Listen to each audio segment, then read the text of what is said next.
atau perang terhadap hawa nafsu. Yaitu, kata beliau, hendaklah seorang muslim mengetahui bahwa musuh bebuyutannya adalah nafsu dirinya sendiri. Nafsu menurut tabiatnya selalu condong kepada keburukan dan lari dari kebaikan serta senantiasa menyuruh kepada kejelekan. Allah yang Maha Tinggi berfirman tentang perkataan hambanya dalam surah Yusuf, ya. Yusuf alaihissalam berkata, ayat 53, A'udzu billahi minasyaitonir rajim wa ma ubri'u nafsi innan nafsa la'ammaratun bisu. Dan aku tidak membebaskan diriku dari kesalahan karena sungguhnya nafsu itu selalu menyuruh kepada kejahatan. Sebenarnya teman-teman, kalau ada seseorang di antara kita tersibukkan dalam kesehariannya, bahkan dia tahu dirinya ini sampai kurang istirahat, tapi semua kebaikan, gak ada masalah, itu kebaikan teman-teman. Karena jiwa kita ini kalau kita bawa pada santai-santai, maka dia akan santai terus, maunya begitu. Tidur dari pagi sampai malam, buang-buang waktu, ngobrol-ngobrol kosong, jiwa mau itu. Tapi kita harus paksakan diri, nggak bisa. Kita harus mujahadah.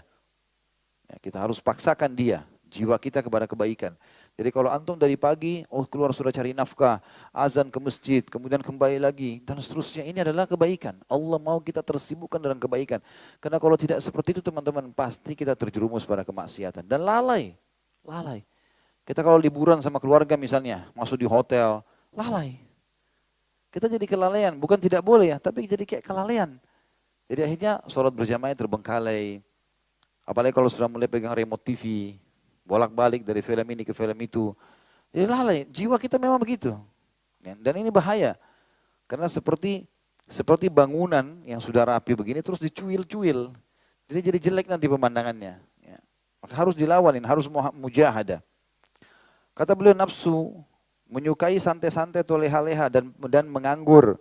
Larut bersama hawa nafsu, dilalaikan oleh keinginan-keinginan sementara meskipun di dalamnya terdapat kebinasaan dan kesengsaraan. Apabila seorang muslim mengetahui hal itu, niscaya dia akan menyiapkan dirinya kemudian mengumumkan peperangan terhadapnya, mengangkat senjata untuk memeranginya, bercita-cita tetap untuk melawan kebodohannya dan memerangi syahwatnya. Apabila nafsu itu menyukai leha-leha, maka dia membuatnya lelah dengan mengalihkannya kepada aktivitas yang positif. Apabila nafsu itu menginginkan syahwatnya, maka dia menghalanginya.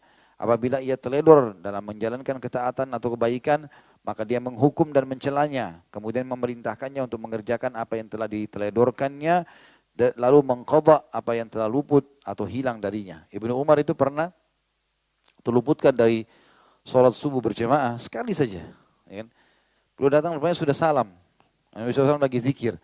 Maka beliau berkata, sungguh aku merasa ini adalah karena dosa yang pernah aku lakukan kecil sehingga aku terharamkan sholat berjamaah di masjid. Dalam athar lain beliau mengatakan, aku pernah berbuat dosa kecil, lalu aku terharamkan sholat berjamaah di masjid selama sebulan. Maka Abdullah bin Umar mengganti itu dengan cara bersedekah selama sebulan penuh, non-stop. Jadi beliau menutupi kesalahan itu dengan kebaikan-kebaikannya, seperti mencari ridhonya sang pencipta Allah subhanahu wa ta'ala. Dia menetapkan pendidikan ini kepadanya atau kepada jiwanya sehingga jiwanya menjadi tenang, bersih dan baik. Inilah tujuan mujahadatun nafs atau perang terhadap nafsu atau jiwa. Sebagaimana Allah sebutkan dalam surah Al-Ankabut ayat 69. A'udzu billahi minasyaitonir rajim walladzina jahadu fina lanahdiyannahum subulana wa innallaha lama'al muhsinin. Dan orang-orang yang berjihad untuk mencari keridhaan kami, benar-benar akan kami tunjukkan kepada mereka jalan-jalan kami. Dan sungguhnya Allah beserta dengan orang-orang yang baik.